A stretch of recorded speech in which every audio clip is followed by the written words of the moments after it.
Selamat siang adik-adik semuanya, peserta mata kuliah pengantar akuntansi lanjutan. Selamat datang dan terima kasih sudah berkumpul secara virtual di pertemuan kita yang ke-12. Hari ini 5 Mei 2021, agenda kita adalah membahas tentang penyesuaian data ya pada buku praktikum pengantar akuntansi 1 dari Selvi Monalisa ya. Hari ini kita akan membahas sesi ke-9-nya. Ya, masih di perusahaan dagang dan menyesuaikan beberapa data transaksi. Ya.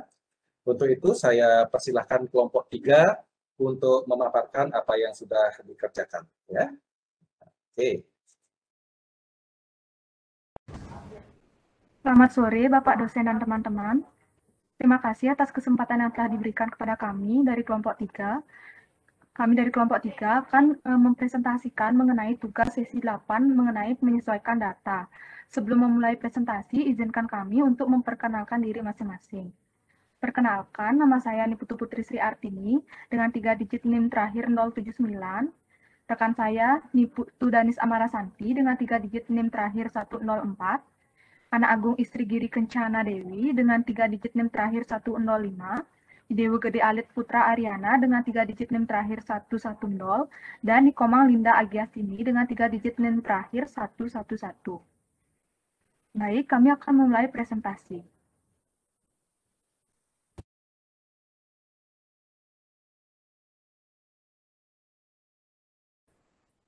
Yang pertama, kami akan membahas mengenai jurnal penyesuaian kudapan istimewa.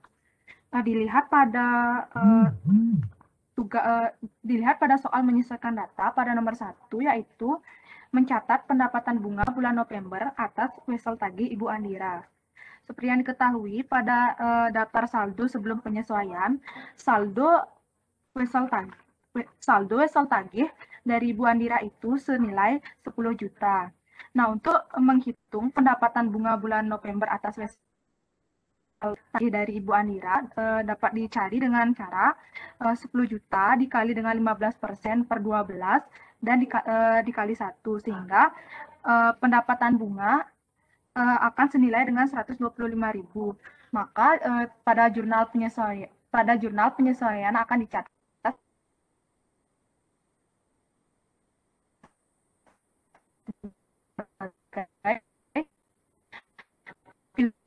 bunga pada pendapatan bunga senilai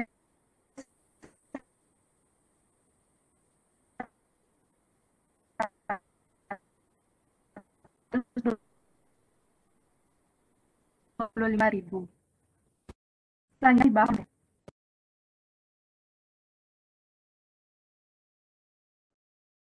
Baik, jadi di sini saya akan melanjutkan pada penyesuaian di nomor 2, yaitu mencatat beban perlengkapan atau barang habis pakai, di mana hasil perhitungan fisik perlengkapan toko seperti kantong, pembungkus, dan sejenisnya menunjukkan saldo akhir sebesar 380.000. Jadi di sini untuk menyesuaikannya itu dapat dilihat pada halaman 93, di mana pada awalnya perlengkapan toko menunjukkan saldo sebesar 825.000. Jadi di sini sisanya yaitu sebesar 380.000. Jadi untuk mengetahui seberapa banyak perlengkapan yang sudah dipakai bulan itu, maka dapat dicari dengan menggunakan saldo 825.000 itu dikurangi dengan 380.000. Jadi didapatkan 445.000. Jadi ayat jurnal penyesuaiannya yaitu beban perlengkapan toko pada perlengkapan toko sebesar 445.000. Selanjutnya akan dijelaskan oleh teman saya.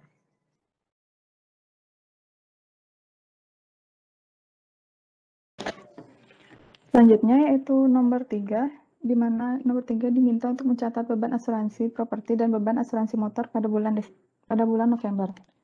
Jadi dapat dilihat pada asuransi dibayar di muka bahwa properti memiliki jangka waktu 4 tahun dengan premi 2.400.000, maka dapat dihitung dengan 2.400.000 dibagi dengan 48, didapat 50.000. Dan untuk kendaraan motor yaitu dengan jangka waktu 2 tahun dengan premi 960, jadi 960.000 dibagi dengan 24 didapat 40. Jadi 50 ditambah 40.000 menghasilkan 90.000. Maka jurnalnya itu beban asuransi pada asuransi dibayar di muka sebesar 90.000. Selanjutnya akan dibawakan oleh teman saya. Baik, pada penyesuaian yang keempat tanggal 30 November terdapat beban depresiasi bangunan dengan referensi 541 yaitu 400.000 pada debit dan juga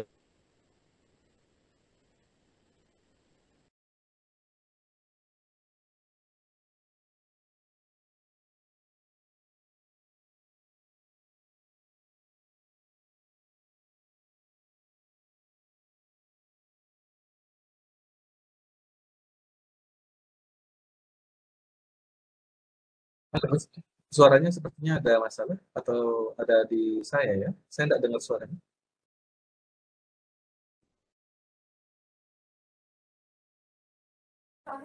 Mohon maaf Pak, sepertinya Dewa Alif Ah. sedang gangguan jaringan.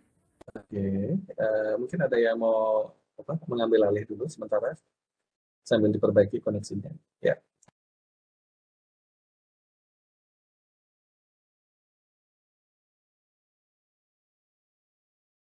Teman-teman dari kelompok lain silahkan diamati ya, kalau ada perbedaan silahkan diinterupsi kapanpun ya. Ya, silahkan Dek, penyaji silahkan.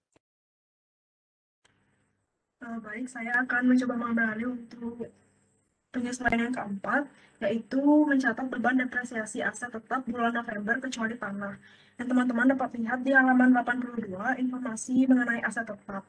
Jadi untuk yang bangunan, untuk mencari beban depresiasi bangunan yaitu dengan harga perolehan dikurangi dengan nilai sisa dan dibagi dengan umur ekonomisnya. Kemudian nanti akan dibagi 12 bulan untuk mencari per bulannya. Jadi dapat untuk bangunan yaitu jurnalnya beban depresiasi bangunan pada akumulasi depresiasi bangunan yaitu sebesar 400.000.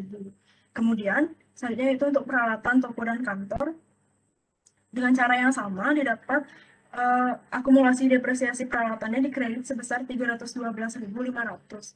Untuk beban depresiasi karena ada dua yaitu toko dan kantor kami bagi dua dengan masing-masing beban depresiasi peralatan toko dan beban depresiasi peralatan kantor sebesar 156.250.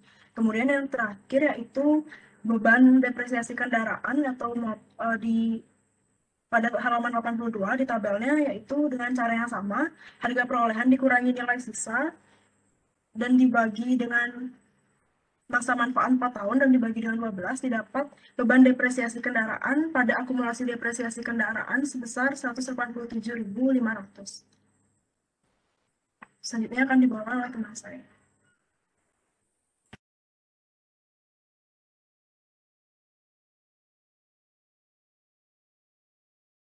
Baik, saya akan melanjutkan pada nomor 5, yaitu mencatat beban gaji dua karyawan penjualan pada waktu tanggal 16 sampai 30 November yang bekerja selama 11 hari dengan gaji 50.000 per hari. Jadi jurnalnya yaitu beban gaji pada utang gaji sebesar 1.100.000. Nominal 1.100.000 itu didapat dari 11 hari dikali 50.000 dikali 2 karena jumlah karyawan itu ada 2 orang sehingga didapat hasil 1.100.000.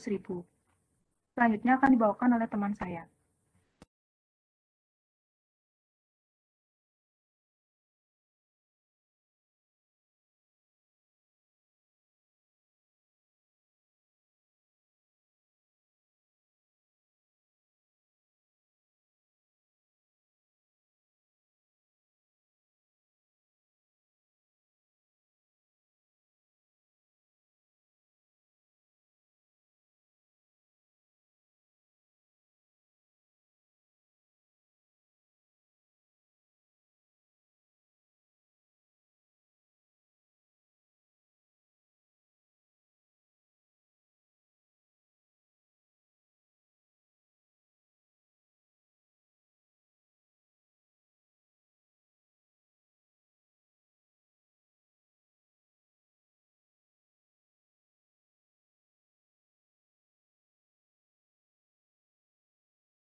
Dan nomor 6 yaitu mencatat beban bunga bulan November atas dua wesel bayar. Yang pertama ada wesel bayar atas Bapak Eka Satria, yaitu dihitung dengan cara yaitu 7.500.000 dikali dengan 0,5 dan dikali 1%. Didapat 37.500.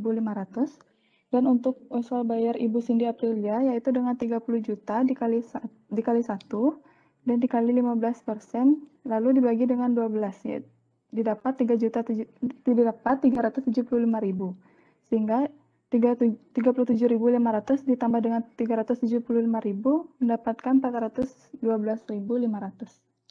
Selanjutnya akan dibawakan oleh rekan saya. Baik, di sini transaksi pada nomor 7 yaitu mendapat pendapatan sewa bulan November. Jadi di sini dapat diketahui pada halaman 83 di mana pada nomor 11 itu ada sewa diterima di muka. Kudapan istimewa menyewakan sebagian dari ruangan toko untuk outlet es krim dan sosis Atika selama 2 tahun. Uang sewa diterima sekaligus di awal kontrak pada tanggal 1 September 2017.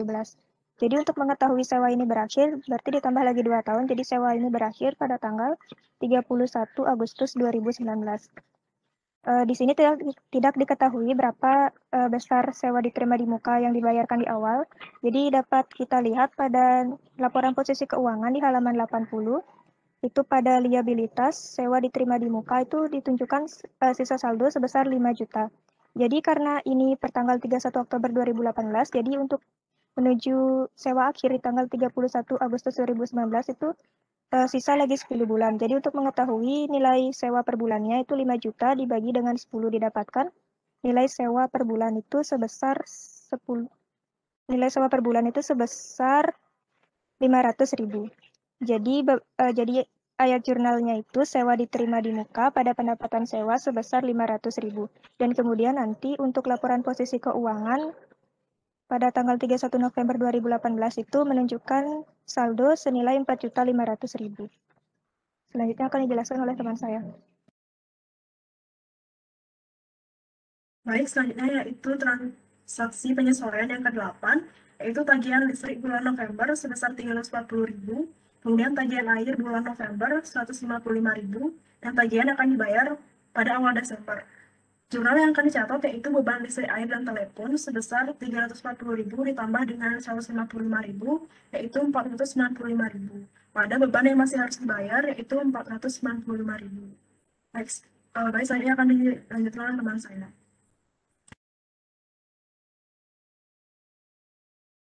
Baik, saya akan melanjutkan pada nomor 9, yaitu piutang penjualan pada snack corner diputuskan tidak tertagih karena pembeli tidak dapat dihubungi. Maka kudapan istimewa membuat cadangan penyisihan sebesar 100.000. Dilihat pada halaman 91 pada buku pembantu piutang dagang, saldo piutang dagang dari snack corner itu adalah 300.000. Maka jurnal penyesuaiannya beban piutang tak tertagih pada penyisihan piutang tak tertagih senilai dengan Rp300.000. Selanjutnya akan dibawakan oleh teman saya. Baik, untuk transaksi selanjutnya itu penyesuaian di nomor 10, hasil perhitungan fisik persediaan menunjukkan selisih dengan catatan kartu stok. Kudapan istimewa menggunakan akun beban pokok penjualan untuk mencatat selisih lebih atau kurang stok.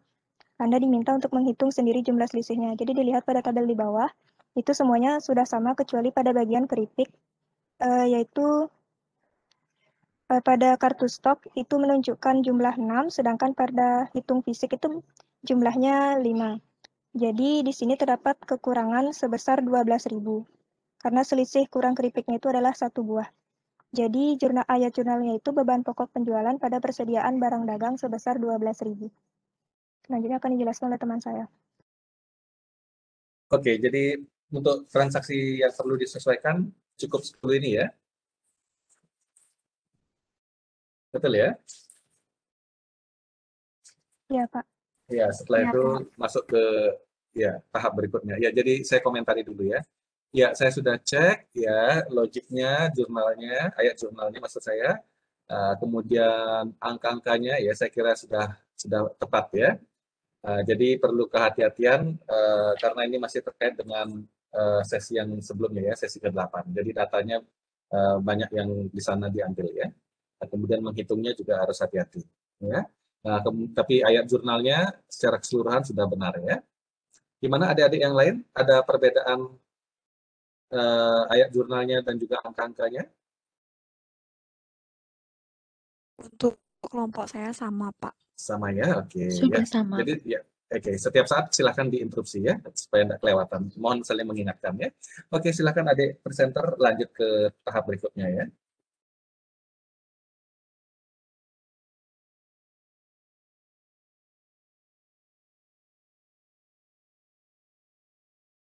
Buku besarnya dilanjutkan, Pak. Ya, mungkin sekilas-sekilas saja ya. Ya, kita asumsikan adik sudah hati-hati memposting ya setiap transaksi itu ya. Dijelaskan atau lanjut ke selanjutnya saja, Pak? Boleh lanjut aja. Baik, Pak. Ya, karena cukup banyak ya dan terlalu teknis ya. Kita asumsikan sudah pelan-pelan, hati-hati. Nah, sekarang silahkan saldo-saldo akhirnya dimasukkan di sini ya. Ya, silahkan dijelaskan. Ya, mungkin dibesarin lagi dikit. Agak buram ya. Oke, ya cukup lah. Ya, silahkan ya dilanjutkan.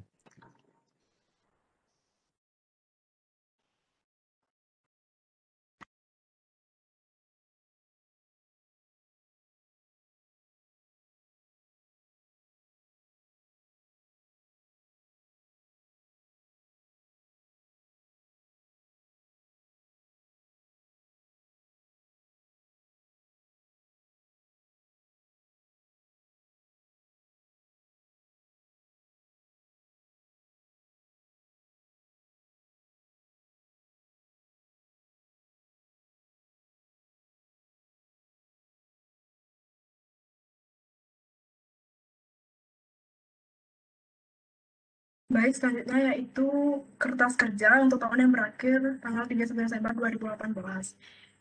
Untuk daftar saldo sebelum penyesuaian itu didapatkan dari sesi 8 sebelumnya dan dicatat dengan saldo dengan total akhir saldonya yaitu sebesar 210.325.000, di mana nama akun yang pertama yaitu ada kas kecil dengan daftar saldo sebelum penyesuaian yaitu 500.000, kemudian kas di BNI sebesar 35.290.400, kemudian untuk piutang dagang 2.150.000, kemudian penyisihan piutang tak tertagih disesuaikan yaitu sebesar 300.000, kemudian untuk wesel tagih yaitu daftar saldo sebelum penyesuaian sebesar 10 juta. Selanjutnya akan dilanjutkan oleh teman saya.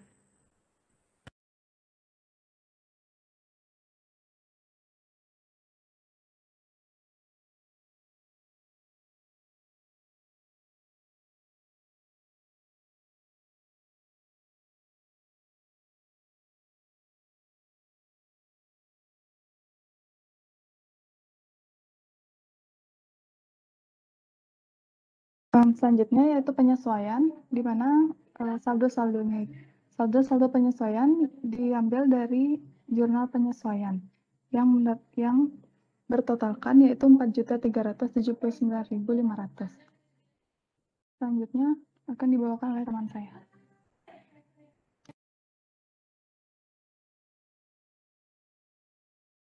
Selanjutnya, setelah melakukan penyesuaian, saldo-saldo tersebut akan dicatat kembali di daftar saldo sesudah penyesuaian. Dapat dilihat pada slide berikut jumlah-jumlah saldo sesudah penyesuaian.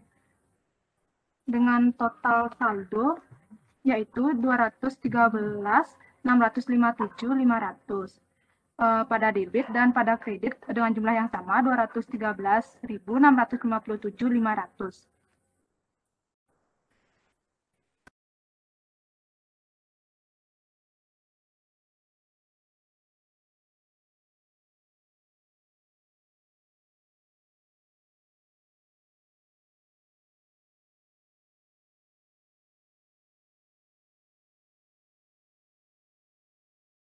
Ya, oke. Jadi adik bisa lihat di sana ya, mungkin yang saya komentar ya sekaligus untuk mengingatkan.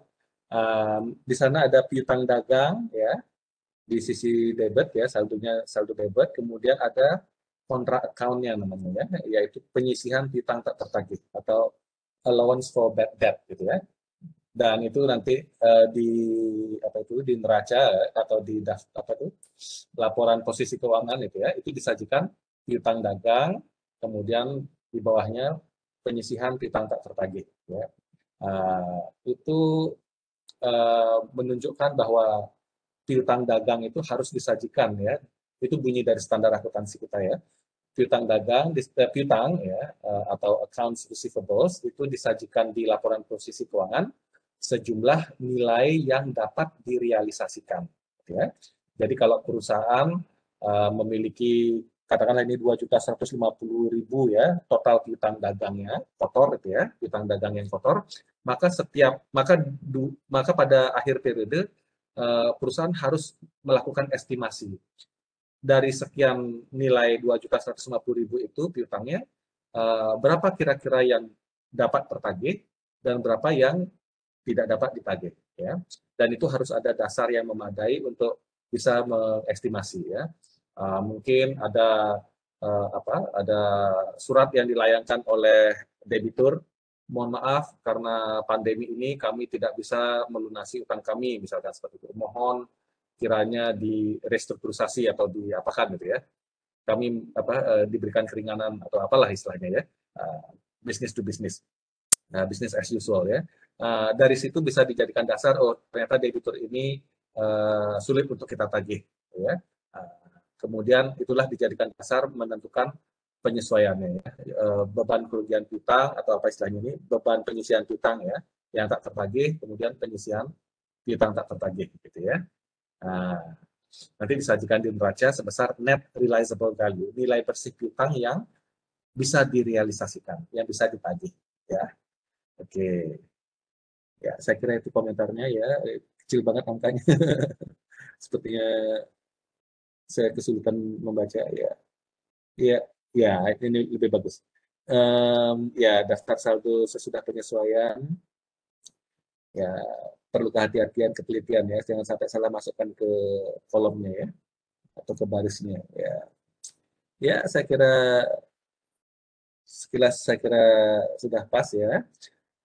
Apa yang tadi dicatat di jurnal penyesuaian pelan-pelan hati-hati dimasukkan di kolom penyesuaian ya, kemudian direkonsiliasi yang mesti ditambah, dikurangi ya di daftar saldo sudah penyesuaian. Nah, kemudian coba dilihatkan di laporan laba rugi dan apa ini posisi keuangannya. Mungkin dijelaskan sekilas atau ditunjukkan ya pelan-pelan ya. Ya, silakan dikomentari dua laporan keuangan yang itu di kertas kerja. Jadi di sini laporan laba ruginya itu dengan akun penjualannya itu sebesar 23.695.000, kemudian dikurangi diskon penjualan 392.200, kemudian ada beban pokok penjualan sebesar 395.000 dan seterusnya. Itu didapatkan total laba bersihnya itu sebesar 2.060.300. Jadi didapatkan saldo akhir di debit itu sebesar 34.320, 34.320.000 dan di kredit sebesar 34.320.000. Kemudian pada laporan posisi keuangan atau neraca itu juga ditunjukkan akun-akun seperti kas kecil sebesar 500.000, kas di BNI 35.290.400 dan seterusnya yang dapat dilihat pada slide, dan didapatkan saldo akhirnya itu sebesar 181.397.800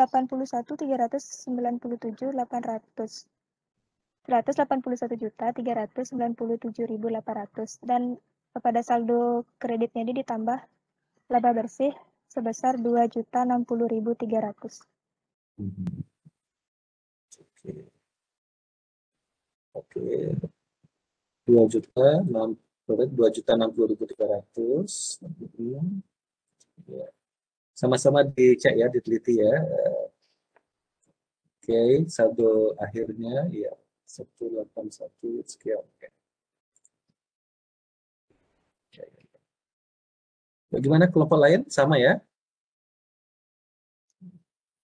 Sama Bapak. Iya, terima kasih. Sama-sama dicek ya. Iya, oke, kertas kerja saya kira tidak ada masalah. Ya, silakan dilanjutkan.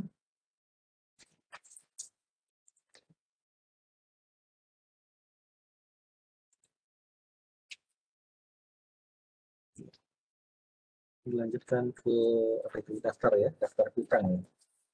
Betul ya? kerja. Ya, silakan dilanjutkan. Jadi di sini itu merupakan lanjutan tadi dari kertas kerja di atas, itu ada daftar saldo sesudah penyesuaian. Jadi total angkanya itu sama, di mana saldo sebelum penyesuaian itu disesuaikan, maka didapatkan saldo-saldo seperti pada slide di bawah. Ya, ya. Okay. Dan didapatkan nilai total saldo akhir itu di debit 213.657.500 dan di kredit 213.657.500.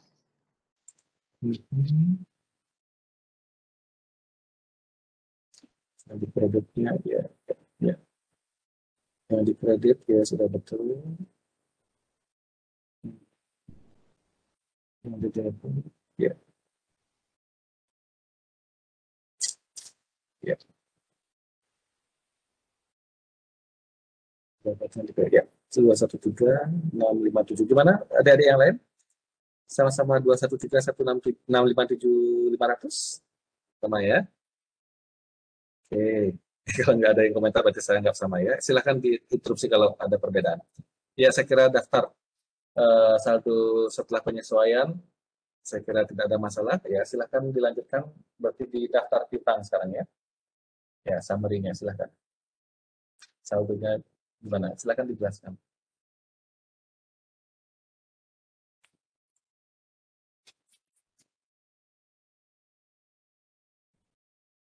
Baik, selanjutnya yaitu untuk daftar piutang dagang, di mana didapat saldo jumlahnya ini dari sesi 8 sebelumnya pada buku pembantu piutang dagang.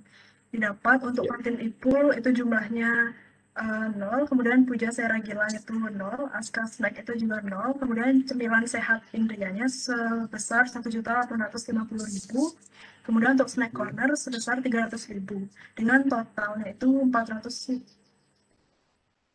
2.150.000. Kemudian untuk daftar utang dagang juga didapat dari buku pembantu utang dagang sebelumnya di sesi 8, di mana dari Brownies Gobin dengan jumlahnya itu 0, kemudian Anissa Cookies sebesar 5.880.000, untuk UDP harinya juga 0, kemudian total dari daftar utang dagang ini yaitu 5.880.000. Ya, oke. Gimana yang lainnya? Adakah perbedaan? Kembali dicek pekerjaan adik-adik ya, kelompok yang lain juga ya, yang di sesi kemarin ya, sesi ke-8, ya, karena ini berlanjut. Ya, saya kira sudah tepat ya. Oke. Ya, gimana? Aman? Kelompok lain? Bisa ya? Oke, ini sama seperti perusahaan dagang yang sebelumnya ya, kasus sebelumnya ya, apa namanya itu ya, sebelum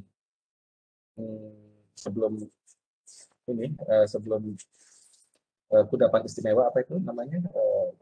Saya lupa ya. Ada yang masih ingat siapa apa nama perusahaannya? Warung Serba. Waserba ya, Waserba ya. Ya, hanya saja yang sesi kemarin itu kita mencatat transaksinya di jurnal khusus ya. Kalau mengapa demikian ya, karena transaksi perusahaan dagang sifatnya rutin ya, membeli persediaan, menjual persediaan barang dagangan, gitu. Nah, sehingga kalau dicatat di jurnal umum overwhelming ya, istilahnya apa istilah itu ya. Kadang-kadang kebanyakan gitu ya, apalagi mungkin satu hari ada banyak persediaan yang harus dicatat gitu ya. Kemudian ya ada banyak transaksi ya. Ya sifatnya rutin terus-menerus seragam gitu ya. Postingnya juga membutuhkan waktu, sehingga untuk alasan kepraktisan gitu ya, dibuatkan jurnal khusus ya, sehingga yang tadinya orang yang mencatat hanya satu orang di jurnal umum ya, tapi dengan dibuatkan jurnal khusus bisa dikerjakan oleh banyak orang gitu ya. Ada yang menghandle jurnal penjualannya, ada yang jurnal pengeluaran kas dan sebagainya ya. Jadi bisa satu-satu megangnya gitu ya. Jadi tidak berlebihan ya beban kerjanya. Kemudian untuk melakukan posting tidak mesti harus setiap kali ada transaksi langsung diposting gitu ya. Nanti dialokasikan waktu, misalkan seminggu sekali gitu ya, bisa diposting gitu ya. Jadi intinya efisiensi waktu gitu ya. Berikutnya juga ada pengendalian internal yang lebih baik, ya, karena bukan satu orang yang tugasnya mencatat, ya, sehingga bisa dilakukan cross check nanti, gitu ya, konsolidasi. Oke, saya kira itu sudah saya bahas di komentar saya di sesi 8 ya. Selebihnya saya kira teknisnya sama, penyesuaiannya juga sama pada prinsipnya ya. Yang dibutuhkan karena ini proses manual ya mesti hati-hati ya. Oke, gimana adik-adik, ada komentar sampai dengan sesi 9? Sudah sama, Sudah Pak. ada? Sama ya, oke. Ya, aman ya. Nah, kalau tidak, berarti bisa kita akhiri ya. Baik, terima kasih banyak kelompok 3 tadi sudah memaparkan dengan sangat baik ya. Terima kasih banyak atas perhatian adik-adik yang lain ya. Tetap semangat belajarnya. Jangan lupa untuk jaga kesehatan ya. Sampai bertemu di pertemuan berikutnya. Kita akan membahas sesi 10 tentang penyusunan laporan keuangan kudapan istimewa ini ya. Baik, sampai di sini saya akhiri ya pertemuan kita yang ke-12 ini. Baik. Terima kasih, Pak. Sampai jumpa ya. Ya, Terima kasih, Pak. Terima kasih, Pak. Saya akhiri. Terima kasih. Iya, jaga kesehatan ya semua ya. Oke.